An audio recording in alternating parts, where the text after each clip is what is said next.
ان لوگوں نے غلط سمجھ لیا. They thought happiness is equal to comfort. آج میرا ایمان بہت زیادہ ہوتا ہے, میں زیادہ عبادتیں بھی کر لیتا ہوں, نمازیں بھی میری ٹھیک ہو جاتی ہیں, پھر اگلے دن پھر میرا جو ہے ایمان کا لیول ڈاؤن ہو جاتا ہے. یہ متاع الغرور نہیں ہوگا, یہ متاع البلاغ کہلایا جائے گا کہ یہ آپ کو سپورٹ کرتی ہیں, ہیلپ کرتی ہیں اللہ تعالیٰ کے قریب جانے کے لیے. دنیا والوں کے اوپر آپ زیادہ امپیکٹ ڈال سکتے ہیں جب آپ اسٹرانگ ہوتے ہیں. کون کہتا ہے اگر آپ دین پہ چلتے ہیں تو آپ کو جو ہے دنیا چھوڑنی پڑے گی, آپ دنیا نہیں کما سکتے. جس شخص کی سوچ فکر آخرت بن جائے گی نا تو کیا ہوگا, جعل اللہ غناہ فی قلبی, اللہ تعالیٰ اس کے دل کو غنی کر دیں گے. اگر ان بادشاہوں کو پتہ چل جائے نا کہ ہم کتنے مزے میں ہیں, ہم کتنی اچھی زندگی گزار رہے ہیں, تو یہ کیا کریں, یہ تلواروں کے ذریعے ہماری یہ جو کنٹینٹمنٹ ہے, ہماری خوشی ہم سے لینے کی کوشش کریں. الحمدللہ والصلاة والسلام علی رسول اللہ, اما بعد. اعوذ باللہ السمیع العلیم من الشیطان الرجیم من حمزہ ونفخہ ونفثہ. رب اعوذ بک من ہمزات الشیاطین واعوذ بک رب ان یحضرون.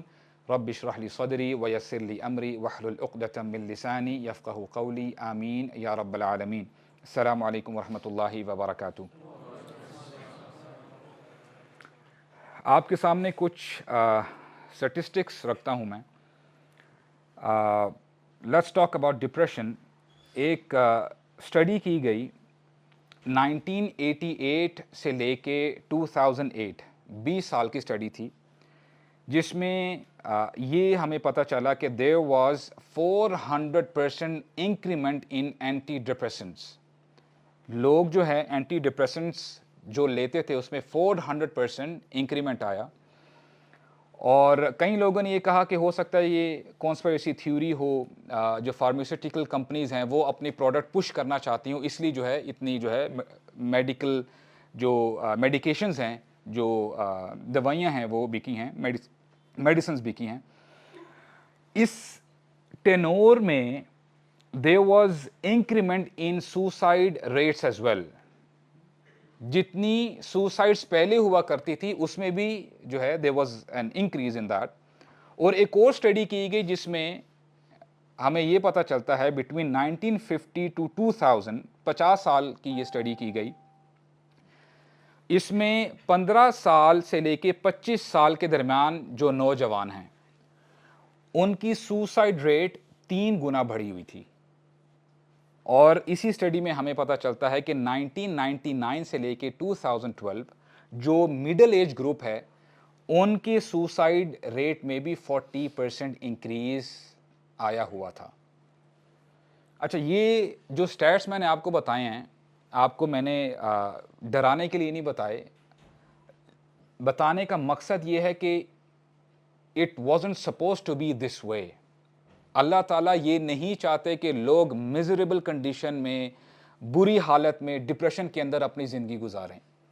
اللہ تعالیٰ ہمارے خیر خواہ ہیں, اللہ تعالیٰ ہماری خیر خواہی چاہتے ہیں, اللہ تعالیٰ ہمارا خیال کرتے ہیں, اور ہمارا دین ہی ہمیں اس چیز کے بارے میں بتاتا ہے کہ ہمارے دین کا پرپس کیا تھا, اللہ تعالیٰ نے یہ دین کیوں نازل کیا. اللہ سبحانہ و تعالیٰ رسول اللہ کو ایڈریس کر کے بتاتے ہیں, طٰہَ مَا أَنزَلْنَا عَلَيْكَ الْقُرْآنَ لِتَشْقَىٰ. اے نبی, ہم نے یہ قرآن آپ کی طرف اس لیے نازل نہیں کیا کہ آپ مشقت میں پڑ جائیں, کہ آپ کی زندگی میزریبل ہو جائے. نہیں, اس کا یہ مقصد نہیں تھا.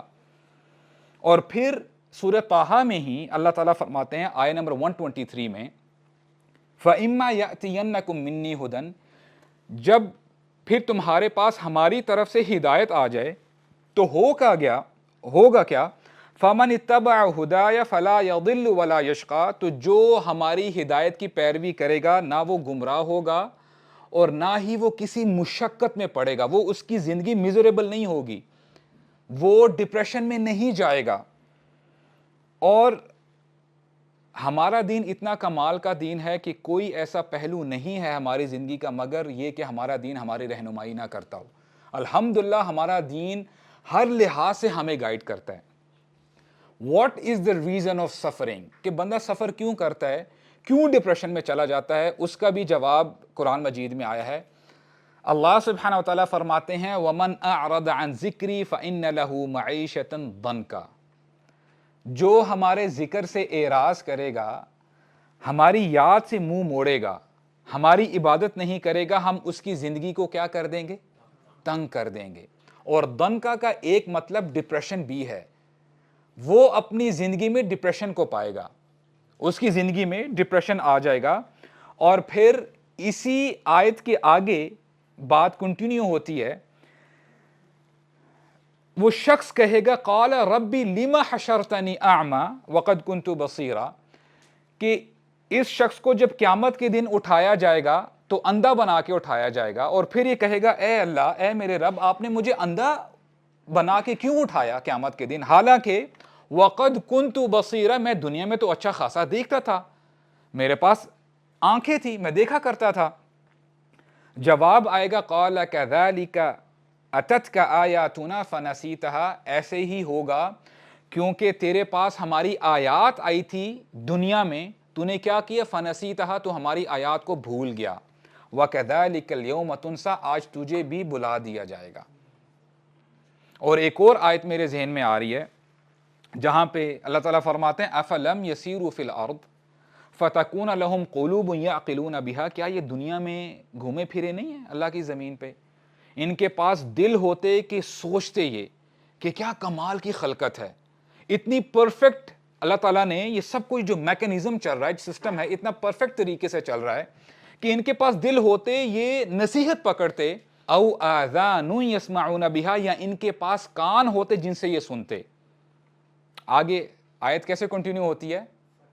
فَإِنَّهَا لَا تَعْمَى الْأَبْصَارُ وَلَكِنْ تَعْمَى الْقُلُوبُ الَّتِي فِي الصُّدُورِ، آنکھیں اندھی نہیں ہوا کرتی، دل اندھے ہو جایا کرتے ہیں جو سینوں میں ہیں۔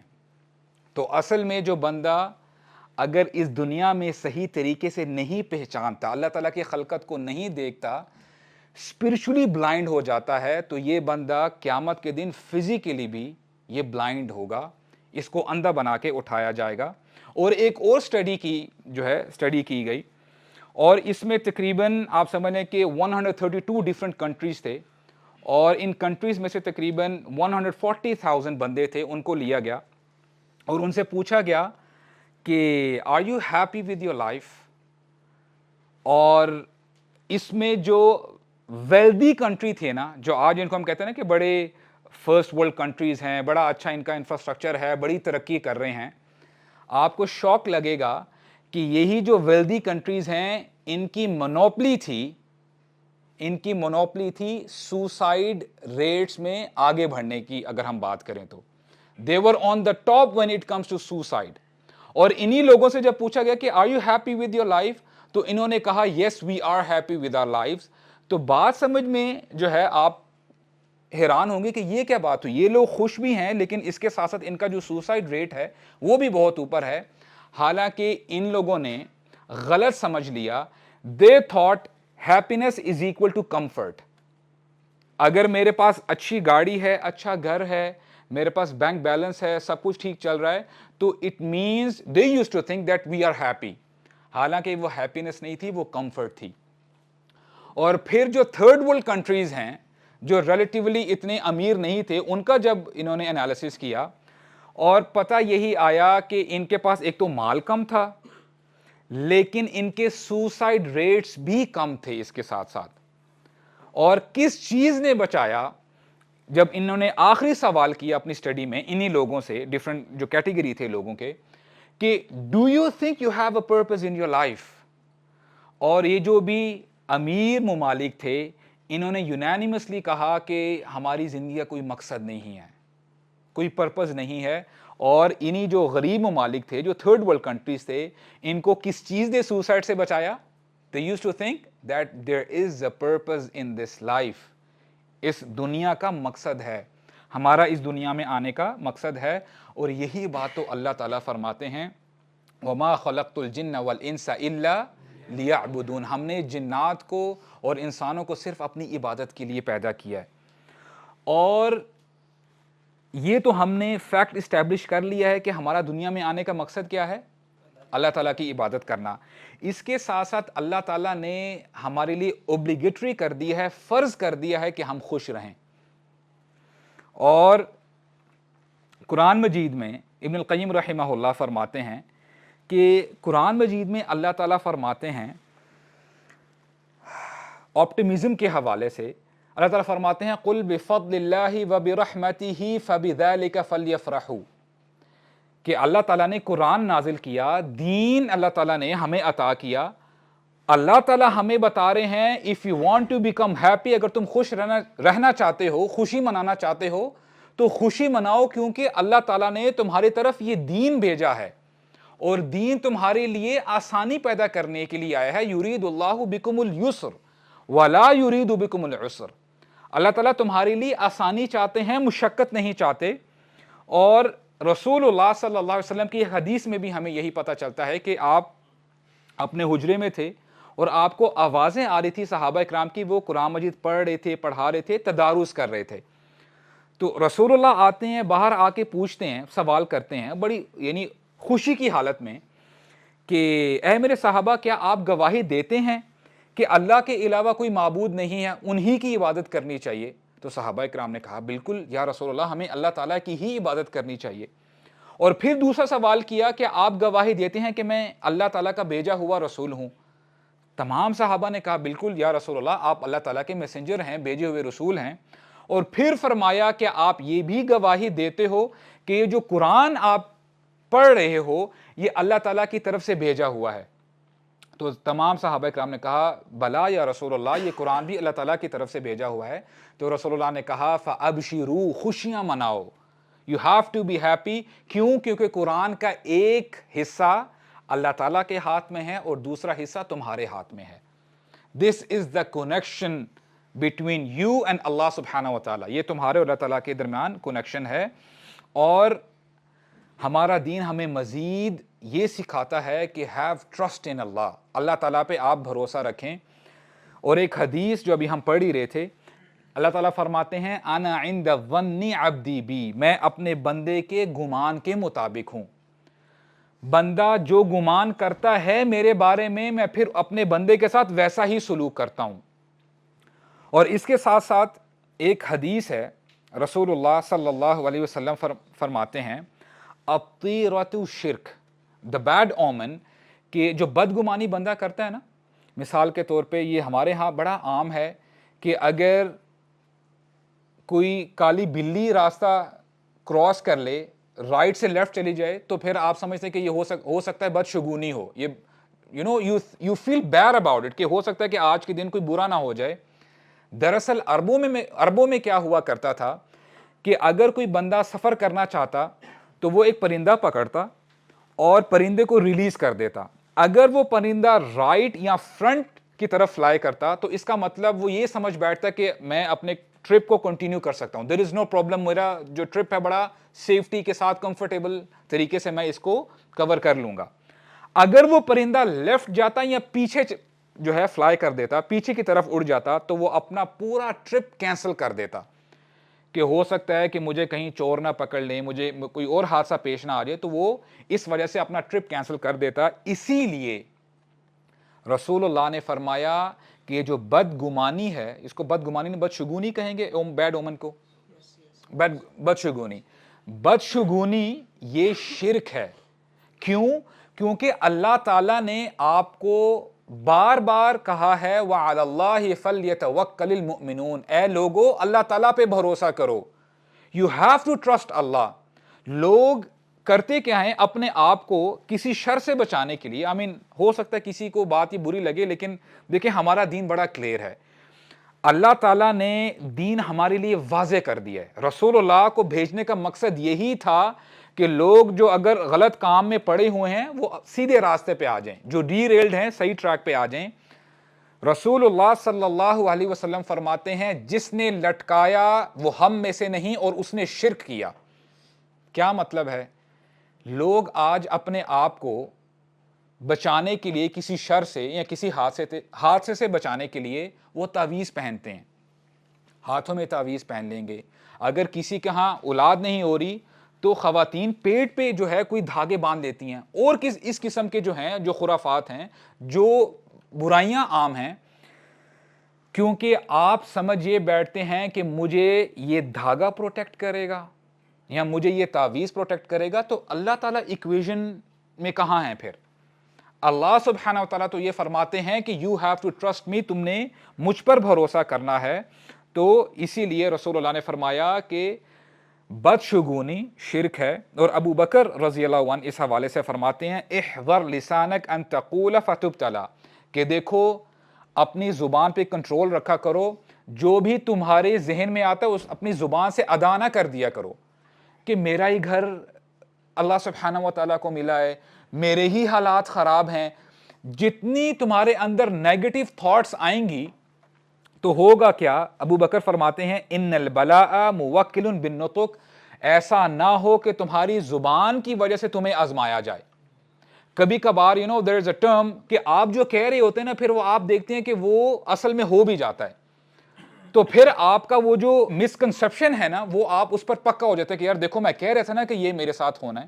تو اسی لیے عبداللہ بن مسعود رضی اللہ عنہ فرماتے ہیں کہ دیکھو الطیرۃ تأتی کل احد، کہ یہ جو بدشگونی ہے نا یہ ہر بندے کی دل میں آتی، شیطان ڈالتا ہے، لیکن مومن کیا کرتا ہے اس حالت میں؟ والمؤمن یطردها بالتوکل، مومن بدشگونی کو دور کر دیتا ہے اللہ تعالیٰ کے توکل کے ساتھ، کیونکہ اس کو پتا ہے کہ اللہ تعالیٰ میرے ساتھ ہیں، اللہ تعالیٰ چاہیں گے تو یہ کام ہوگا، اگر اللہ تعالیٰ نہیں چاہتے تو یہ پھر کام نہیں ہوگا. اور ایک آیت میں اللہ سبحانہ وتعالیٰ فرماتے ہیں، اور میری جب آپ یہ کہہ لیں کہ جب میں چینج ہو رہا تھا نا، کچھ آیات ہیں جو میرے بس آپ یہ کہہ لیں کہ دل میں گھر کر گئی تھی. اس میں سے یہ آیت بھی ہے جہاں پہ اللہ تعالیٰ فرماتے ہیں ان ینصرکم اللہ فلا غالب لکم، اگر اللہ تعالیٰ تمہاری مدد کرنا چاہیں تو تم پر کوئی غالب نہیں آ سکتا. تمام دنیا کی طاقتیں، تمام انسان، تمام جنات، تمام فرشتے، تمام مخلوقات آپ کو ٹھیس پہنچانا چاہتے ہیں، نقصان پہنچانا چاہتے ہیں.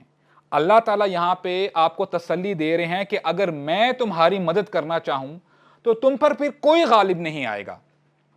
وَإِن يَخْذُلْكُمْ فَمَنْ ذَا الَّذِي يَنْصُرُكُم مِّن بَعْدِي، اور اگر اللہ تعالیٰ ہی تمہیں چھوڑ دے پھر کون ہے جو تمہاری مدد کرے گا؟ تمہارے پاس ہر قسم کے وسائل بھی ہوں، تمہارے پاس مال ہے، پیسہ ہے، تمہارے پاس اتھارٹی ہے، تمام دنیا کی طاقتیں اگر آپ وسائل کو ملا لیں آپ کے پاس ہیں، لیکن اگر اللہ تعالیٰ آپ کی سائیڈ میں نہیں ہے تب پھر آپ وہ کام نہیں کر سکیں گے. وَعَلَى اللَّهِ فَلْيَتَوَكَّلِ الْمُؤْمِنُونَ، جو ایمان والے ہیں وہ اللہ تعالیٰ پہ ہی توکل کرتے ہیں. اور یہی ٹیچنگز رسول اللہ صلی اللہ علیہ وسلم نے ابن عباس رضی اللہ عنہما کو بھی دی تھی. And he was a teenager at that time. وہ جا رہے ہوتے ہیں رسول اللہ کے ساتھ، رسول اللہ ان کے شولڈر پہ ہاتھ رکھتے ہیں اور پھر یہ انسٹرکشن دیتے ہیں کہ یا غلام، اے لڑکے، احفظ اللہ یحفظک، اللہ تعالیٰ کی حفاظت کرو، اللہ تعالیٰ تمہاری حفاظت کریں گے. احفظ اللہ تجدہ تجاہک، اللہ تعالیٰ کی حفاظت کرو تم اللہ تعالیٰ کو اپنے پاس پاؤ گے. اور پھر فرمایا کہ اگر تمام امتیں جمع ہو جائیں تمہیں کوئی نفع دینے کے لیے، تمہیں ہرگز نفع نہیں پہنچا سکیں گی، صرف اتنا ہی جتنا اللہ تعالیٰ نے لکھا ہوا ہے، not more than that. اور اگر تمام لوگ تمہیں کوئی ضرر پہنچانا چاہیں، تمہیں کوئی نقصان پہنچانا چاہیں، صرف اتنا ہی ضرر پہنچا سکیں گے جتنا اللہ تعالیٰ نے لکھا ہوا ہے، not more than that. Everything is in Allah's hand، اللہ تعالیٰ کے کنٹرول میں سب کچھ ہے. اور ابن القیم رحمہ اللہ مزید فرماتے ہیں کہ دیکھو when you talk about sadness، جب غم کی بات کرتے ہیں، مشقت اور پریشانی کی بات کرتے ہیں، قرآن مجید میں بھی غم کے حوالے سے بہت کچھ آیا ہے، قرآن بیان کرتا ہے. لیکن پھر فرماتے ہیں لا یأتی حزن فی القرآن الا نفیا او نہیا، کہ you will not find sadness in Quran except it's negated or prohibited، کہ آپ کو اس سے آپ کو یہ انسٹرکشن دی جاتی ہے کہ تم نے غمگین نہیں ہونا، تم نے غم زدہ نہیں ہونا، اور آپ کو جو ہے منع کر دیا جاتا ہے کہ آپ نے جو ہے اس کی طرف جانا نہیں ہے. مثال کے طور پہ ایک آیت میں ہمیں پتہ چلتا ہے فَلَا تَخَافُوا وَلَا تَحْزَنُوا، do not be afraid nor grief, کہ تم غم نہ کرو اور نہ تم جو ہے افسوس کرو. اور ایک اور آیت میں ہمیں پتہ چلتا ہے جہاں پہ اللہ تعالیٰ فرماتے ہیں الا ان اولیاء اللہ لا خوف علیہم ولا هم یحزنون, جو اللہ تعالیٰ کے ولی ہیں, جو اللہ تعالیٰ کے دوست ہیں, ان کو نہ غم ہوتا ہے اور نہ ان کو خوف ہوتا ہے. اور عموماً ہم دیکھیں کہ بندے کو خوف کب ہوتا ہے؟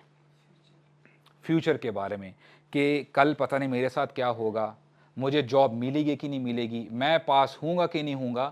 آپ کو فیوچر کے بارے میں خوف ہوتا ہے. اور بندے کو غم کب ہوتا ہے؟ پاسٹ کے بارے میں ہوتا ہے. جب آپ سے کوئی چیز چلی جائے کہ کاش میں نے وہ سوال کا جواب صحیح دے دیا ہوتا تو آج میں یہاں پہ نہ ہوتا, کاش میں وہ صحیح انویسٹمنٹ کر لیتا تو آج میرے پیسے کہاں سے کہاں پہنچ جاتے. آپ غم زدہ ہو جاتے ہیں جب آپ اپنے پاسٹ کے بارے میں سوچتے ہیں. اور یہاں پہ اللہ تعالیٰ کے ولی کون ہیں؟ وہ نہ خوف زدہ ہوتے ہیں اور نہ وہ غمگین ہوتے ہیں. کیوں؟ ان کو پتہ ہے کہ everything is under Allah's control, اللہ تعالیٰ کے کنٹرول میں سب کچھ ہے. ان کو پتہ ہے کہ فیوچر میں جو ہونا ہے وہ اللہ تعالیٰ کی پرمیشن کے ساتھ ہوگا, اور جو گزر چکا ہے قدر اللہ وما شاء فعل, اللہ تعالیٰ نے ایسا ہی چاہا تھا. تو this is what you have to do, کہ آپ نہ فیوچر کو چینج کر سکتے ہیں اور جو پاسٹ گزر چکا ہے ماضی اس کو بھی آپ چینج نہیں کر سکتے. ورک آن یور پریزنٹ, جو آج اللہ تعالیٰ نے آپ کو وقت دیا ہے اس کے اوپر آپ کام کریں. اور اس کے ساتھ ساتھ اس کا یہ مطلب بھی نہیں ہے کہ بالکل اسلام آپ کو غمزدہ ہونے کی اجازت نہیں دیتا, آپ کو روم دیتا ہے. مثال کے طور پہ بندے کو غم ہوتا ہے جب اس کا کوئی چاہنے والا اس دنیا سے چلا جاتا ہے, رائٹ؟ اس کے لیے بھی اللہ تعالیٰ نے حد مقرر کر دی ہے کہ اگر کوئی آپ کا چاہنے والا اس دنیا سے چلا جاتا ہے, سوگ اگر تم نے منانا ہی ہے تو 3 دن سے زیادہ سوگ مت مناؤ. Carry on with your life. اور آپ تصور کریں کہ اگر ہمارے دین نے یہاں پہ ریسٹرکشن نہ ڈالی ہوتی, آپ ساری زندگی سالوں سال اگر آپ اس کے غم میں اگر آپ روتے رہتے تو آپ کی زندگی بڑی مشکل میں ہو جاتی, آپ کا زندگی گزارنا بڑا جو ہے مسئلہ ہو جاتا آپ کے لیے. تو اسی لیے رسول اللہ صلی اللہ علیہ وسلم کی ایک دعا ہمیں ملتی ہے, وہ بھی آپ انشاءاللہ اپنی دعاؤں میں ایڈ کریں, جہاں پہ آپ نے فرمایا صلی اللہ علیہ وسلم اللہم انی اعوذ بک من الہم والحزن, کہ میں آپ سے آپ کی پروٹیکشن میں آتا ہوں ہم اور حزن, کہ جو پاسٹ میں گزر چکا اس سے بھی میں آپ کی پروٹیکشن میں آتا ہوں کہ میں بلا وجہ زیادہ اس کے اوپر سوچ سوچ کر اپنی جان کو ہلاک نہ کر دوں, ٹھیک ہے, اور جو فیوچر میں آنے والا ہے اس کے اوپر بھی میں اوور تھنک نہ کروں, تاکہ جو ہے میں آج پہ فوکس کرتے ہوئے آپ کی صحیح طریقے سے عبادت کروں. اور ایک اور حدیث میں رسول اللہ صلی اللہ علیہ وسلم فرماتے ہیں وَأَحَبُّ الْأَعْمَالِ إِلَى اللَّهِ سُرُورٌ تُدْخِلُهُ عَلَى مُسْلِمٍ, اللہ تعالیٰ کو جو اعمال بہت زیادہ پسند ہے ان میں سے ایک عمل یہ ہے کہ بندہ اپنے مسلمان بھائی کو خوش کرے. یعنی ہمارا دین آپ کو موٹیویٹ کرتا ہے کہ خوشی پھیلاؤ, بشروا ولا تنفروا, لوگوں کو خوشخبری دیا کرو, لوگوں کو پٹ آف نہ کیا کرو. یسروا ولا تعسروا, لوگوں کے لیے آسانی پیدا کرو, ان کے لیے مشکلات یا مشقت, ان کے لیے بیریئرز آگے نہ رکھو. So what we have to do is cure number 1, بجائے اس کے کہ آپ سوچتے رہیں اپنی مشکلات اور پریشانیوں کے بارے میں, اللہ تعالیٰ کی بلیسنگز اور ان کی نعمتوں کے اوپر بھی فوکس کیا کریں. اور ایک شیخ بتاتے ہیں اپنا واقعہ کہ ہم رات کا وقت تھا, ہم ٹریول کر کے گئے ایک شہر سے دوسرے شہر, تو وہاں سے ہم نے کچھ وہاں سے صدقے کا مال لینا تھا, چیریٹی کے حوالے سے ہم وہاں پہ گئے تھے. بڑے اچھے بھائی تھے, ہی واز ویری رچ, اور ہم نے جب ان سے بات چیت کی اور ان سے جو ہے ہم نے چیک لے لیا, تو جب ہم جانے لگے ہم نے دیکھا کھانا شانا کھانے کے بعد تو وہ کچھ میڈیسن لے رہے تھے. تو جب ہم نے پوچھا کہ یہ کس چیز کی میڈیسن ہے, کہتے ہیں کہ مجھے اس میڈیسن کے بغیر نیند نہیں آتی, I have to take this medicine. اور پھر شیخ جب وہاں سے واپس آئے راستے میں کہتے ہیں کہ ایک ایسی کنسٹرکشن سائٹ سے گزرے جہاں پہ بڑا ایگریسولی کام ہو رہا تھا, اور جنریٹر آپ کو پتہ ہے کہ فلڈ لائٹس لگی ہوتی ہیں اور جنریٹر جو ہے بلاسٹ کر رہے ہوتے ہیں. کہتے ہیں کہ اتنا شور تھا جنریٹرز کا کہ ہمیں جو ہے اپنے کان بند کرنے پڑے. لیکن ہم نے دیکھا کیا کہ جہاں پہ جنریٹر چل رہا تھا اس کے بالکل ساتھ ہی جو سیکیورٹی گارڈ تھا وہ آرام سے ایک میٹ کے اوپر لکڑی کے اوپر اس نے میٹ بچھایا ہوا تھا اور آرام سے وہاں پہ آرام کر رہا تھا. اور پھر میں نے کہا سبحان اللہ, ایک وہاں پہ جس شخص سے ہم ہو کے آئے ہیں اس کے پاس دنیاوی لحاظ سے ہر چیز اویلیبل ہے, اس کے پاس کمفرٹیبل میٹرس بھی ہے, اے سی بھی ہے, ایوری تھنگ از اویلیبل, لیکن میڈیسن کے بغیر اس کو نیند نہیں آتی. اور یہاں پہ دیکھیں اس شخص کے پاس, یہاں پہ تو حالات ہی کچھ ہو رہے ہیں لیکن پھر بھی کتنے آرام سے یہ سو رہا ہے. تو اپنی نعمتوں کو چھوٹا مت سمجھا کریں آپ. اور ہمارے شیخ ہیں بڑی زبردست دعائیں مانگتے ہیں, ان میں سے ایک دعا ان کی بڑی پروفاؤنڈ دعا ہے, وہ یہ کہتے ہیں کہ اے اللہ ہمیں ہاسپٹل سے بچا کے رکھ, ہمیں کورٹ اور کچہریوں سے بچا کے رکھ, اور ہمیں پولیس اسٹیشن سے بچا کے رکھ. اور آپ امیجن کریں کہ اللہ تعالیٰ سب کو ہاسپٹل سے بچائے, لیکن جب آپ جاتے ہیں نا تو وہاں پہ ایک عجیب دنیا آپ کو نظر آتی ہے.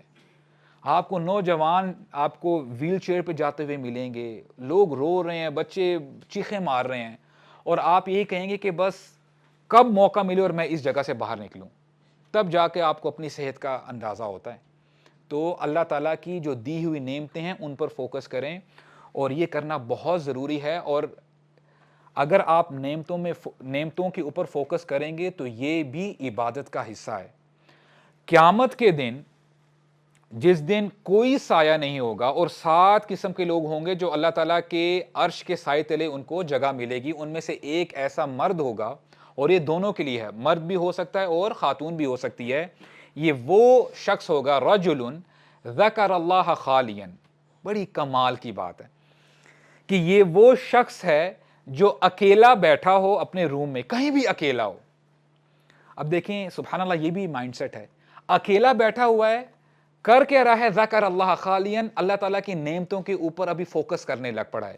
اے اللہ آپ نے مجھے یہ نعمت بھی دی ہے, آپ نے مجھے آنکھیں دی ہیں, کان دیے ہیں, زبان دی ہے بولنے کے لیے, آپ نے مجھے ٹانگیں دی ہیں, ہاتھ دیا ہے, آپ نے مجھے مائنڈ دیا ہے جس سے میں کام کرتا ہوں, اپنے سارے کام نپٹاتا ہوں. اور وہ سوچتا رہتا ہے, سوچتے سوچتے ہوتا کیا ہے, ذکر اللہ خالیا ففاضت عینا, اس کی آنکھوں میں آنسو آ جاتے ہیں. سوچتے سوچتے وہ یہ سوچتا ہے کہ اے اللہ اتنی نعمتیں, میں جتنی مرضی آپ کی عبادت کر لوں کبھی بھی میں جسٹیفائی کر ہی نہیں سکتا. میں جتنی مرضی عبادت کر لوں, چاہے میں ساری زندگی بھی اپنی 70 سالہ زندگی 100 سالہ زندگی عبادت میں گزار دوں, یہاں تک کہ میں سجدے میں گزاروں, تمام نعمتیں تو کیا آپ کی ایک نعمت کا بھی حق ادا نہیں ہو سکتا. اور اس کی آنکھوں سے آنسو جاری ہو جاتے ہیں. تو جو 7 قسم کے لوگ ہیں ان میں سے ایک شخص یہ بھی ہوگا جو اللہ تعالیٰ کی نعمتوں پہ فوکس کرتا ہے, اللہ تعالیٰ کی نعمتوں کو یاد رکھتا ہے. As I said earlier کہ اللہ تعالیٰ نے جو آپ کو زندگی دی ہے, there is a long road you have to travel. یہ جو راستہ ہے, یہ جو آپ سفر کر رہے ہیں, اس میں آپ کو hurdles بھی آئیں گی. So what you have to do is you don't have to overburden yourself. آپ جتنا ہو سکے, جتنا آسانی سے آپ عبادت کر سکیں آپ عبادت کریں. کئی لوگ پریشان ہو جاتے ہیں کہ جی میرے اسکیجول میں کنسسٹنسی نہیں آ پاتی, آج میرا ایمان بہت زیادہ ہوتا ہے, میں زیادہ عبادتیں بھی کر لیتا ہوں, نمازیں بھی میری ٹھیک ہو جاتی ہیں, پھر اگلے دن پھر میرا جو ہے ایمان کا لیول ڈاؤن ہو جاتا ہے. یہ صرف آپ کے ساتھ نہیں ہو رہا, یہ صحابہ اکرام کے ساتھ بھی ہوا کرتا تھا. صحابہ اکرام کا بھی ایمان کا لیول اوپر نیچے جایا کرتا تھا. اسی لیے ہمیں حدیث میں پتہ چلتا ہے نا, حنظلہ رضی اللہ عنہ ایک بار فرما رہے ہوتے ہیں کہ نافق حنظلہ, حنظلہ منافق بن گیا, منافق ہو گیا حنظلہ. تو ابو بکر صدیق رضی اللہ عنہ وہاں سے گزر رہے ہوتے ہیں, کہتے ہیں Hanzala what is the matter, کیا ہو گیا تمہیں, کیوں ایسی باتیں کر رہے ہو. کہتے ہیں یا ابا بکر, جب ہم رسول اللہ کے ساتھ بیٹھے ہوتے ہیں تو ہمیں ایسے محسوس ہوتا ہے کہ جنت ہمارے سامنے ہے, جہنم ہمارے سامنے ہے, اور ایمان کا لیول اتنا اوپر ہوتا ہے. لیکن جیسے ہی ہم رسول اللہ کی مجلس سے نکل کر باہر آ جاتے ہیں, اپنے گھر والوں کے ساتھ, بیوی بچوں کے ساتھ, اپنے کام کاج میں بیزی ہوتے ہیں, بزنسز میں, پڑھائی میں, ایمان کا لیول بہت نیچے ہو جاتا ہے. یہی تو نفاق ہے, یہی تو منافقت ہے کہ ایمان اتنا جو ہے فلکچویٹ کرتا ہے. اب دیکھیں ابو بکر صدیق رضی اللہ عنہ کہ اس میں اجماع ہے, کنسنسس ہے کہ تمام انبیاء کے بعد دا موسٹ ریسپیکٹیبل, ایمان کے لحاظ سے سب سے زیادہ لوگوں میں جو ریسپیکٹیبل ہیں وہ ابو بکر صدیق ہیں رضی اللہ عنہ, ان کا نمبر آتا ہے. ابو بکر صدیق کیا جواب دیتے ہیں, میرے ساتھ بھی ایسے ہی ہوتا ہے, میرا بھی یہی معاملہ ہے حنظلہ. تو ایسا کرتے ہیں کہ رسول اللہ سے جا کے پوچھ ہی لیتے ہیں کہ معاملہ کیا ہے. تو رسول اللہ کو جب انہوں نے بتایا کہ یا رسول اللہ, جب ہم آپ کے ساتھ ہوتے ہیں ہمارا ایمان کا لیول بہت اوپر ہوتا ہے, اور جب آپ کو چھوڑ کے جاتے ہیں تو ہم اپنے جب کام کاج میں بیزی ہو جاتے ہیں تو ہمارا ایمان کا لیول ڈاؤن ہو جاتا ہے, تو آیا یہ نفاق ہے؟ تو رسول اللہ فرماتے ہیں کہ اگر تمہارا ایمان وہی رہے جو میرے ساتھ رہتے ہوئے ہوتا ہے تو فرشتے تمہارے بیڈ رومز میں آ کے تم سے سلام کریں, مصافحہ کریں. اور پھر فرمایا ساعتن وساع یا حنظلہ, یہ وقت وقت کی بات ہے, یعنی تمہیں زیادہ اوور برڈن ہونے کی ضرورت نہیں ہے. اگر ایمان فلکچویٹ کرتا ہے, ریلیکس, اپنی کوشش کرتے رہو میکسیمم جتنا ہو سکے, اللہ تعالیٰ کو یاد کرتے رہو. اور اس حوالے سے ایک اور علی بن ابی طالب کا قول ہے,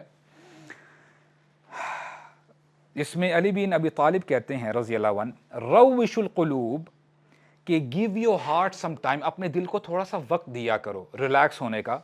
فَإِنَّ الْقُلُوبِ إِذَا أُكْرِهَتْ فَعُمِيَتْ, کہ جب تم اپنے دل کے اوپر بوجھ ڈالتے ہو نا زیادہ, تو اس کے اندر نفرت سی پیدا ہو جاتی ہے.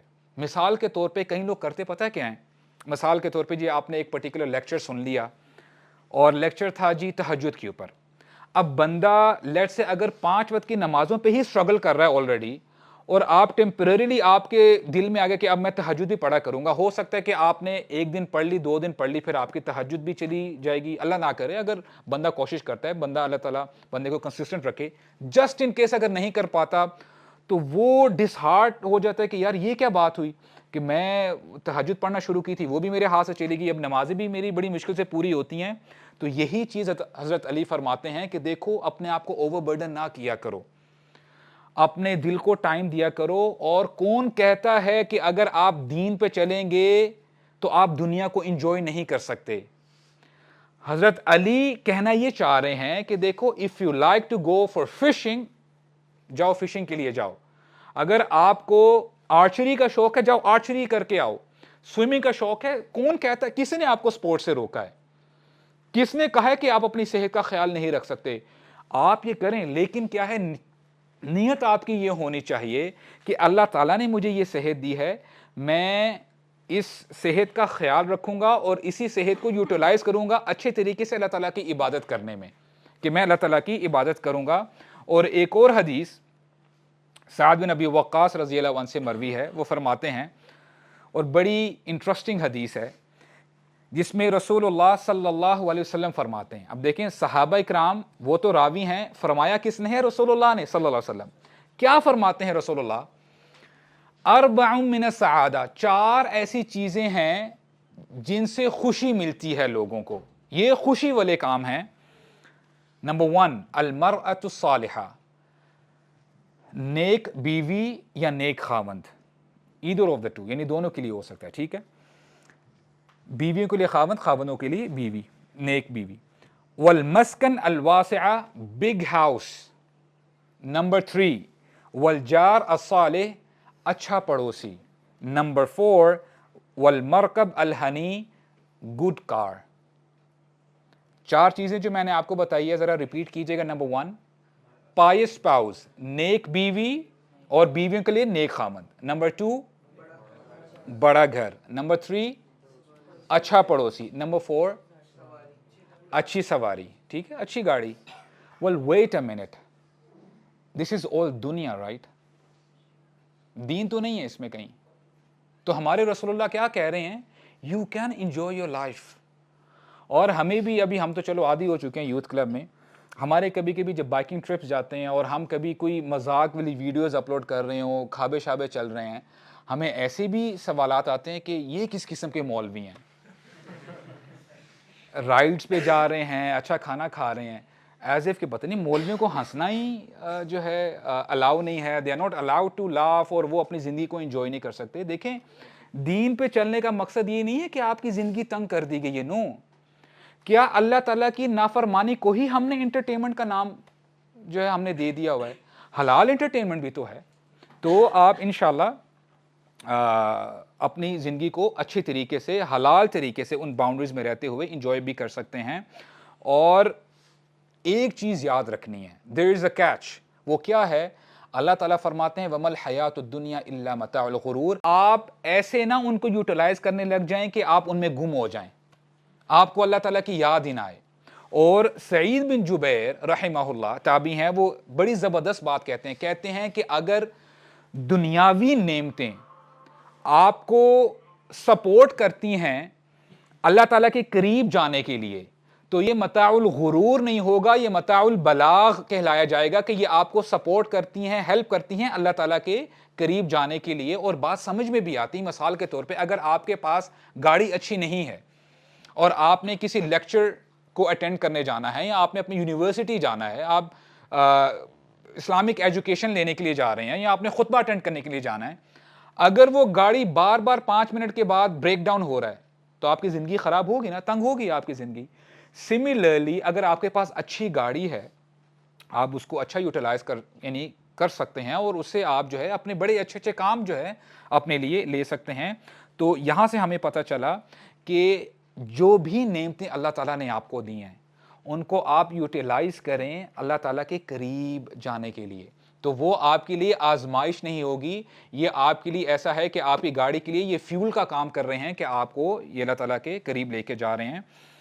اور رسول اللہ صلی اللہ علیہ وسلم نے فرمایا المؤمن القوی خیر و احب الی اللہ من المؤمن الضعیف, کہ اللہ تعالیٰ کو قوی مومن زیادہ پسند ہے, اور اللہ تعالیٰ پسند کرتے ہیں قوی مومن کو ضعیف مومن سے. اور یہ فائنینشیل پرسپیکٹو بھی ہو سکتا ہے.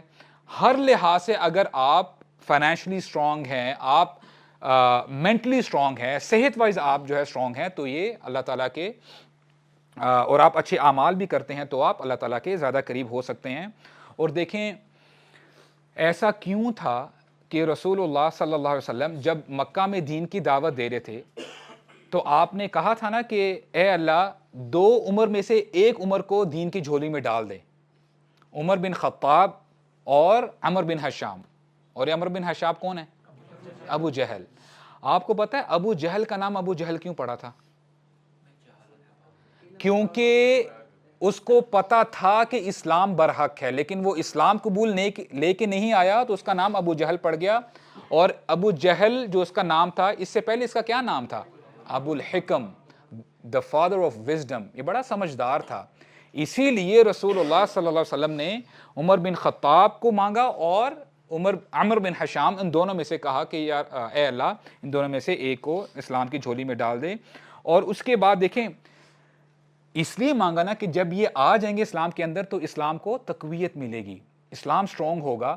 اور ابن القیم رحمہ اللہ فرماتے ہیں کہ جب رسول اللہ صلی اللہ علیہ وسلم نے دین کی دعوت دینا شروع کی تو شروع میں حضرت خدیجہ اسلام لے کے آئی, ابو بکر لے کے آئے, اور گنے چنے کچھ لوگ تھے جو اسلام لے کے آئے. اصل میں جو بوسٹ ملا تھا رسول اللہ کی دعوت کو وہ کب ملا تھا؟ فتح مکہ کے بعد. کہ وہ جو سورہ ہے اذا جاء نصر اللہ والفتح ورأیت الناس یدخلون فی دین اللہ افواجا, لوگ یعنی فوج در فوج دین میں آ رہے تھے, اور اتنے زیادہ لوگ تھے کہ لوگ اپنے پورا جو قبیلہ تھا اپنا ایک بندہ اپوائنٹ کرتے تھے کہ آپ جا کے بیعت کرائیں ہمارے بہاف پہ. تو یہاں سے بات سمجھ میں آئی کہ جب یعنی مکہ والوں نے اور تمام حجاز والے جو عرب قبائل تھے انہوں نے دیکھا کہ نہیں اب جو اسلام ہے یہ ایک سپر پاور بن گئی ہے, تو سب لوگ ایمان لے کے آ گئے. تو اسٹرینگتھ ہونا یہ کوئی بری بات نہیں ہے, لوگ اسٹرینگتھ دیکھنا پسند کرتے ہیں. اور اس سے جیسے وہ حدیث میں نے آپ کے سامنے رکھی نا کہ المؤمن القوی احب الی اللہ من المؤمن الضعیف. اور محمد علی باکسر کی اگر ہم بات کریں, why is he so famous? Okay world champion تھا. اچھا آپ کو پتہ کہ دیکھیں اور بھی بہت سارے مسلمان باکسر ہوں گے رائٹ, یہی کیوں اتنے مشہور ہوئے ہیں؟ ایک تو ان کے نظریات بھی تھے ہی, because he was world heavyweight champion guys. میری بات سمجھ میں آ رہی ہے؟ اور پلس اس لیے بھی کہ انہوں نے کیا کہا تھا، انہوں نے کہا تھا کہ میں اپنے جو میری بیلٹ ہے یہ میں داؤ پہ لگا دوں گا، لیکن وہ جو جنگ کے لیے جو امریکن آرمی جو گئی ہوئی تھی ویتنام میں ادھر نہیں جاؤں گا، اور ان کا جو ٹائٹل تھا وہ چھین لیا گیا تھا۔ تو بات یہ سمجھ میں آتی ہے کہ دیکھیں محمد علی باکسر، میں اچھا باکسنگ جائز ہے ناجائز ہے اس پہ ہم بات نہیں کرتے، بہرحال کسی کو ہرٹ کرنا فیس پہ باڈی پہ that is not allowed, alright, تو یہ الاؤ نہیں ہے۔ لیکن پھر بھی what I am trying to say here is کہ اگر بندہ اس لیول پہ آ جائے، اور آپ کو پتا ہے کہ اگر آپ نے ان کے ویڈیوز دیکھے ہوں انہوں نے کیسے دین کی دعوت دی ہے، انفلوئنس تھا تو ان کی دین کی دعوت ان کے لیے آسان ہو گئی تھی نا دینے کے لیے۔ نہ جانے اور بھی بہت باکسرز ہوں گے مسلم باکسرز، لیکن ہمیں ان کے بارے میں پتہ ہی نہیں ہے۔ اور ابھی ریسنٹلی جو ورلڈ کپ ہوا ہے فٹ بال کا، why was Morocco so famous? اور بھی بڑی مسلمان ٹیم یعنی مسلم ٹیمز تھی، Saudi Arabia, U A E, I don't know what and what not, بہت ساری مسلم ٹیمز تھی، موروکو ہی کیوں ہٹ ہوا؟ Because that was the most successful strong Muslim team. اور بھی مسلمان ٹیمیں تھیں لیکن جو اوپر آئی وہ صرف یہی ایک مسلم ٹیم تھی۔ اور پھر اس کے بعد آپ کو دیکھے آپ نے دیکھا ہوگا کہ یہ بھی مشہور ہوا کہ you know they take care of, بڑا اپنی مدرس کا خیال کرتے ہیں، اور یہ وہ ویڈیوز بڑے وائرل ہوئے تھے، رائٹ؟ تو بات سمجھ میں کیا آئی کہ اگر آپ اسٹرینگتھ شو کرتے ہیں دنیا والوں کے سامنے تو آپ کا انفلوئنس دنیا والوں کے لیے زیادہ ہوگا۔ اور ایک اور پرسنالٹی کے بارے میں بات کروں گا، خبیب نرمیگڈوف، بڑا وہ جو ہے ٹیکنیکل نام ہے، اس کے لیے تجوید کی ضرورت ہے۔ اچھا، وائی از ہی فیمس گائز؟ اور بھی بہت سارے جو ہے ایم ایم اے فائٹرز ہوں گے، آپ کو پتہ ہے کیوں؟ بیکاز ہی واز 29-0، ایک فائٹ بھی نہیں وہ ہارا۔ اب اس نے جتنے بھی سجدے کیے اور بعد میں جو وہ ایکشن کیا کرتا تھا کہ اللہ ہی ہے، میری کوئی بہادری نہیں ہے، اگر وہ یہ ایکشن سجدہ کرتا 128 میں، صرف 29 فائٹس میں صرف ایک فائٹ جیتا ہوتا، تو کیا اس کا وہی امپیکٹ پڑتا جو آج امپیکٹ ہے دنیا والوں کے سامنے؟ نہیں۔ دنیا والوں کے اوپر آپ زیادہ امپیکٹ ڈال سکتے ہیں جب آپ اسٹرانگ ہوتے ہیں۔ اور ایم ایم اے فائٹ جائز ہے نا جائز، وہ اس کے بارے میں آپ کو تھوڑا سا بتا دوں، کسی کے فیس پہ پنچ کرنا، اس کو نقصان پہنچانا، یہ جائز نہیں ہے۔ ابھی میں اس کی فک میں نہیں جا رہا ہوں، اور جو کپڑے پہنے ہوتے ہیں سطر سے تھوڑا سا باہر ہوتا ہے وہ بھی الاؤڈ نہیں ہے۔ لیکن بہرحال what I am trying to say here is, اس بندے کے آج اگر آپ اس کے انسٹا پہ جائیں، ہی ہیز 35 ملین فالوورز، اور آج جس سٹیج پہ وہ ہے اگر انفلوئنس کرنا چاہے، اور وہ الحمدللہ کرتا بھی ہے۔ ابھی ریسنٹلی اس کا میں نے ایک پوڈ کاسٹ دیکھا ہے، ماشاءاللہ ہی از ریسپیکٹفل ٹو ہز مدر، اپنے فادر کی بڑی جو ہے تعریف کرتا ہے، ہمیشہ کہتا ہے کہ my father he was my friend, my mentor. اور لوگ بڑا حیران ہوتے ہیں، I'm talking about نان مسلم، کہتے ہیں کہ اس لیول پہ آ کے بھی ہی از رچ، کہتے ہیں no partying, no alcohol, self disciplined, respecting parents. تو یہ چیزیں افیکٹ کرتی ہیں کہ نہیں کرتی؟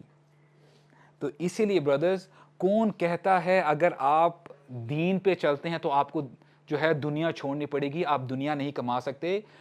آپ دنیا بھی کمائیں، لیکن آپ کی نیت یہ ہونی چاہیے کہ میں اگر اسٹرانگ بنتا ہوں، میں نے دین کو پھیلانا ہے، میں نے دین کا جو اصل چہرہ ہے لوگوں کے سامنے لے کے آنا ہے۔ اور آپ دیکھیں صحابہ کرام کا بھی یہی جو ہے کام تھا۔ عثمان بن عفان رضی اللہ عنہ، he was very rich، اور جب مدینہ میں مسلمان جب آئے مہاجرین، پانی کا بڑا مسئلہ تھا، پانی پینے کے لیے اویلیبل نہیں تھا، اور ایک کنواں تھا جو یہودی کے قابو میں تھا، اس کے قبضے میں تھا، اور وہ بڑا مہنگا پانی دیا کرتا تھا۔ تو عثمان بن عفان رضی اللہ عنہ نے اس کنویں کو خریدا اس زمانے میں 35,000 درہمز میں، اس زمانے میں۔ اب دیکھیں مال تھا تو خریدا نا، مسلمانوں کے کام آئے۔ He was strong, he was financially strong۔ اور اسی طرح عبد الرحمن بن عوف بھی ہیں۔ اور آج ہم خالد بن ولید رضی اللہ عنہ کے بارے میں جو ہے بڑا سنتے ہیں اور ہمیں پسند ہے، کیوں؟ Because he was a military genius. ان کو پتا تھا کہ اگر کہیں وار ہو ہی جائے، کہ جنگ میں جانا پڑ جائے، تو یہ ٹیکٹکس ہیں اور یہ ٹیکنیک ہیں۔ تو اسی لیے ہمیں بات سمجھ میں آتی ہے کہ جب آپ دین پہ چلتے ہیں تو دنیا کو بھی آپ ساتھ لے کے جائیں، دنیا کو بھی اپنے ساتھ رکھیں۔ لیکن آگے میں انشاءاللہ اینڈنگ میں آپ کو بتاؤں گا کہ کس طرح ہم نے بیلنس ٹرائی کرنا ہے. رسول اللہ صلی اللہ علیہ وسلم ایک دفعہ گزر رہے ہوتے ہیں اور ان کو ایک نوجوان نظر آتا ہے اور بڑی خستہ حالت میں ہوتا ہے, بڑا بیمار ہوتا ہے, کمزور. تو رسول اللہ اس کو کہتے ہیں کہ اے بندے تجھے کیا ہوا ہے, why are you like this, تو اتنا کمزور کیوں ہو گیا ہے؟ تو کہتا ہے کہ یا رسول اللہ میں نے اللہ تعالیٰ سے یہ دعا مانگی ہے کہ اللہ جو آپ نے میرے لیے عذاب جو آخرت میں رکھا ہوا ہے وہ مجھے آپ اس دنیا میں ہی دے دیں. تو رسول اللہ صلی اللہ علیہ وسلم نے اس کو روکا, کہتے ہیں سبحان اللہ لا تطیقو, کہ تو ایسی بات کیوں کر رہا ہے, تو نے یہ کیوں نہیں کہا ہلا قلتا ربنا آتنا فی الدنیا حسنہ وفی الآخرۃ حسنہ وقنا عذاب النار. اے بندے تو نے یہ کیوں نہیں کہا کہ اے اللہ ہمیں دنیا میں بھی بھلائی عطا فرما, ہمارے رب ہمیں آخرت میں بھی بھلائی عطا فرما, اور ہمیں جہنم کی آگ سے, ہمیں آگ کے عذاب سے ہمیں بچا لے. تو یہاں سے ہمیں کیا پتہ چلا کہ آپ دنیا کی بھی دعا کر سکتے ہیں, آپ دنیا کے لیے بھی آپ بھلائی اپنی مانگ سکتے ہیں, اور بے شمار ایسی دعائیں ہیں. رسول اللہ صلی اللہ علیہ وسلم کی دعا ہمیں یہ بھی ملتی ہے جہاں پہ آپ نے فرمایا اللہم انی اسألک العافیہ فی الدنیا والآخرہ, اے اللہ ہم آپ سے عافیت طلب کرتے ہیں دنیا میں بھی اور آخرت میں بھی. اور ایک اور دعا ہے جس میں اللہ کے نبی فرماتے ہیں اللہم اصلح لی دین الذی هو عصمت امری اصلح لی دنیای التی فیہا معاشی, اے اللہ میری آخرت بھی بہتر کر دیں اور میری دنیا بھی بہتر کر دیں جس میں میری معاش ہے, جس میں میں نے جو ہے کمانا ہوتا ہے. تو یہاں سے ہمیں پتہ چلتا ہے مختلف دعاؤں سے کہ ہم دنیا کی بھی دعا کر سکتے ہیں. What we have to do is we have to strike the balance, brothers. یہ آپ کے ذہنوں میں ہمیشہ رہنا چاہیے کہ آپ دنیا میں اتنا ہی نہ کھو جائیں کہ آپ کو آخرت کی فکر ہی نہ رہے. اور ایک حدیث میں آپ کے سامنے رکھتا ہوں جہاں پہ ہمارے نبی نے فرمایا صلی اللہ علیہ وسلم من کانت الدنیا ہمہ جعل اللہ فقرہ بین عینیہ, وہ شخص جس کی فکر, جس کی سوچ صرف یہ دنیا ہو جاتی ہے نا, تو اللہ تعالیٰ پھر کیا کرتے ہیں, فقر کو, غریبی کو اس کی آنکھوں کے سامنے لے کے آ جاتے ہیں. یعنی اس کو ہمیشہ غربت ہی غربت نظر آئے گی. وَفَرَّقَ عَلَيْهِ شَمْلًا, اللہ تعالیٰ اس کے کاموں کو بکھیر دیں گے. وہ صبح لسٹ تو بنائے گا کہ these are the to dos, لیکن رات ہو جائے گی, کام کرتا رہے گا, بمشکل 1 یا 2 کام ختم ہوں گے, کام ختم نہیں ہوں گے, اور پریشان ہوگا کہ دن میرا کہاں چلا گیا. اللہ تعالیٰ اس کے کاموں کو پھیلا دیں گے. وَلَمْ يَأْتِهِ مِنَ الدُّنْيَا إِلَّا مَا قُدِّرَ لَهُ, اور دنیا اس کو اتنی ہی ملے گی جتنی اللہ تعالیٰ نے لکھی ہوئی ہے. اور اسی حدیث میں اللہ کے نبی فرماتے ہیں من کانت الآخرۃ ہمہ, جس شخص کی سوچ فکر آخرت بن جائے گی نا, تو کیا ہوگا, جعل اللہ غناہ فی قلبی, اللہ تعالیٰ اس کے دل کو غنی کر دیں گے, وہ دل سے امیر ہو جائے گا. وَجَمَعَ لَهُ شَمْلَهُ, اللہ تعالیٰ اس کے جتنے بھی بکھرے ہوئے کام ہوں گے نا وہ سمیٹ کے اس کے سامنے آ جائیں گے, کام آسانی سے ہونا شروع ہو جائیں گے, برکت پڑ جائے گی کاموں میں. وَأَتَتْهُ الدُّنْيَا وَهِيَ رَاغِمَةٌ, اور دنیا ذلیل ہو کے اس کے پیچھے آئے گی اور وہ آگے آگے چلے گا, دنیا اس کے پیچھے آئے گی. تو بات یہ سمجھ میں آتی ہے کہ اپنی سوچ, اپنی فکر آخرت بنا لیں. اور ایک اور جو چیز ہم نے ڈسکس کی تھی کہ اللہ تعالیٰ کی نعمتوں کو یاد رکھا کریں. رسول اللہ صلی اللہ علیہ وسلم he was content with his life, وہ شکر ادا کیا کرتے تھے. یہاں تک کہ عائشہ رضی اللہ عنہا فرماتی ہیں کہ رسول اللہ کا کیا طریقہ کار تھا, کان یقوم من اللیل, کہ رسول اللہ راتوں کو کھڑے ہو کے نماز پڑھا کرتے تھے, حتی تتفطر قدما, یہاں تک کہ ان کے قدم مبارک سوج جایا کرتے تھے, سویل ہو جایا کرتے تھے. اب دیکھیں تتفطر, اس کا ترجمہ یعنی پھٹ جایا کرتے تھے, یعنی خون نکلتا تھا. اور پھر میں نے کہا, عائشہ رضی اللہ عنہا کہتی ہیں رسول اللہ سے, فَقُلْتُ لَهُ لِمَ تَصْنَعُ هَذَا یا رسول اللہ, کہ یا رسول اللہ آپ اتنی محنت کیوں کرتے ہیں. وَقَدْ غَفَرَ اللَّهُ لَكَ مَا تَقَدَّمَ مِن ذَنبِكَ وَمَا تَأَخَّرَ, حالانکہ اللہ تعالیٰ نے آپ کے اگلے پچھلے سارے گناہ معاف کر دیے. Why do you do that, اتنی آپ ایفرٹ ایگزرٹ کیوں کر رہے ہیں, اتنی محنت کیوں کر رہے ہیں. جواب سنیے گا رسول اللہ کا, فرماتے ہیں یا عائشہ افلا احب ان اکون عبدا شکورا, کیا میں یہ پسند نہ کروں کہ میں اللہ تعالیٰ کا شکر گزار بندہ بن جاؤں. اور یہ وہ گھرانہ ہے کہ ایک بار ایک گیسٹ آتا ہے, ایک وزٹر آتا ہے رسول اللہ کے پاس, اور صحابہ اکرام کے پاس ہوتے ہیں ہمارے نبی. تو آپ صلی اللہ علیہ وسلم ایک صحابی کو بھیجتے ہیں کہ دیکھ کے آؤ کہ گھر میں کیا پڑا ہوا ہے، کھانے پینے کے لیے لے آؤ تاکہ اس وزٹر کی اس کی تواضع کی جائے۔ ایک کے بعد ایک گھرانے میں جایا جاتا ہے، تمام امہات المؤمنین ایک ہی جواب دیتی ہیں، اور وہ جواب کیا ہوتا ہے؟ ما معنا الا الماء، we don't have anything except water، ہمارے گھر میں پانی کے سوا اور کچھ نہیں ہے۔ اور عائشہ رضی اللہ عنہا فرماتی ہیں کہ ہمارے گھروں میں 2-3 مہینے آگ سے پکا ہوا کھانا نہیں ہمیں ملتا تھا، چولہا نہیں چلا کرتا تھا، اور صرف پھر جو پوچھنے کے لیے جو تابعی آئے تھے انہوں نے کہا کہ پھر آپ گزارا کیسے کرتے تھی اما عائشہ؟ تو فرماتی ہیں اسودان، پانی اور کھجوروں کے ساتھ ہم گزارا کیا کرتے تھے۔ ان کا صبح کا ناشتہ، دوپہر کا کھانا اور رات کا کھانا، اللہ تعالیٰ ہمارے حال پہ رحم فرمائے۔ اتنا کچھ ہونے کے باوجود ہم شکوے شکایت کرتے رہتے ہیں۔ اور رسول اللہ صلی اللہ علیہ وسلم غزوہ خندق کے موقع پہ اتنی شدید سردی تھی، کھانے پینے کی کمی تھی، کھانا اویلیبل نہیں تھا، تو صحابہ کرام آئے، یا رسول اللہ کھانا ہمیں کئی دنوں سے نہیں ملا، اور انہوں نے پھر جب اپنی قمیص اوپر کی تو پتھر باندھے ہوئے تھے۔ تو جب رسول اللہ نے یہ سنا تو رسول اللہ نے جب اپنی قمیص مبارک اوپر کی تو انہوں نے 2 پتھر باندھے ہوئے تھے۔ تو یہ رسول اللہ صلی اللہ علیہ وسلم کا طریقہ تھا، پھر بھی وہ اللہ تعالیٰ کا شکر ادا کیا کرتے تھے۔ کیوں؟ کیونکہ ان کو پتہ ہے، غزوہ خندق کے موقع پہ ہمیں پتہ چلتا ہے کہ رسول اللہ جب خندق کھود رہے تھے نا، تو یہ انہوں نے کہا کہ اللہم لا عیش الا عیش الآخرہ، کہ اے اللہ زندگی تو اصل زندگی آخرت کی زندگی ہے، یہ دنیاوی زندگی کیا ہے، آج ہے کل نہیں ہے، اس کا کوئی بھروسہ نہیں ہے۔ اور جب یہ مائنڈ سیٹ ہو بندے کا نا، تو بندے کو پریشانیاں کچھ بھی نہیں کہتی، کیونکہ اس کو پتہ ہے کہ یہ پریشانیاں ختم ہو جانی ہیں۔ ابراہیم ابن ادم کے بارے میں آتا ہے کہ وہ ایک دفعہ اپنے دوست کے ساتھ ایک دریا کے کنارے بیٹھے ہیں، اور ان کے پاس خبز ہے، بریڈ ہے، اور وہ بریڈ کو پانی میں ڈبو کے کھانے لگ جاتے ہیں ایسے، اور پھر کیا کہتے ہیں ابراہیم ابن ادم کہتے ہیں لو علم الملوک و ابناء الملوک ما نحن فی، کہ اگر ان بادشاہوں کو پتہ چل جائے نا کہ ہم کتنے مزے میں ہیں، ہم کتنی اچھی زندگی گزار رہے ہیں، تو یہ کیا کریں؟ لجالدونا بالسیوف، تو یہ تلواروں کے ذریعے ہماری یہ جو کنٹینٹمنٹ ہے، ہماری خوشی ہم سے لینے کی کوشش کریں، لیکن یہ خوشی ہمارے دل کے اندر ہے، یہ لے نہیں سکتے۔ تو جب آپ کا کنیکشن، آپ کا ریلیشن اللہ تعالیٰ سے سٹرونگ ہو جاتا ہے نا، تو یہ چھوٹی موٹی پرابلمز، پریشانیاں کوئی معنی نہیں رکھتی۔ اور بس اس واقعے کے ساتھ انشاءاللہ ہم اپنی بات کو ختم کریں گے۔ سالم بن عبداللہ بن عمر بن خطاب رضی اللہ عنہ، یعنی یہ پوتے ہیں عمر بن خطاب کے۔ اب دیکھیں کیا جنریشن تھی۔ ان کے بارے میں آتا ہے کہ ایک دفعہ یہ طواف کر رہے تھے خانہ کعبہ کا، اور بڑی ہیوملٹی کے ساتھ، عاجزی کے ساتھ انہوں نے اپنے جوتوں کو پکڑا ہوا ہے ہاتھ میں، اور بڑا عام سا امامہ پہنا ہوا ہے، ٹربن، اور طواف کرتے جا رہے ہیں۔